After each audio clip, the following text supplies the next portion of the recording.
ঠাকুমা, আমাদেরকে ভোট দিলে তোমাকে একটা ফ্যামিলি কার্ডের ব্যবস্থা করে দেবো। প্রতি মাসে 2,500 করে টাকা পাবা। প্রতি মাসে 2,500 টাকা? ঠিক আছে বাবা, তাইলে ভোটটা তোমাকেই দেবো। গুরু, আমার একটা বুদ্ধি আছে। কি? টাকা তো আর দেওয়া লাগতেছে না, কাম করো, টাকাটা ডাবল করে দাও, তাহলে ভোট বেশি পাবা। তুই কি বলতেছিস? 2,500-এর জায়গায় 5,000 পাবো? হ্যাঁ গুরু, ঠিক আছে, চল।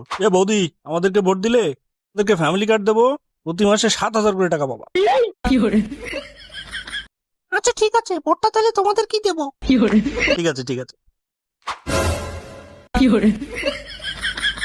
এটা কি হলো? আমার বাসায় গিয়ে বললি 2,500, আর এখানে দিচ্ছি 7,000। আমার বাকি 3,500 টাকা কই?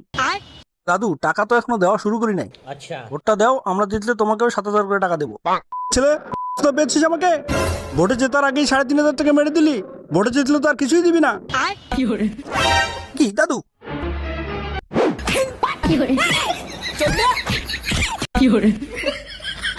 শালা, এই গ্রামের বুড়োগুলো খায় কি? একটা কবর চলে গেছে, তার জোর কমে না।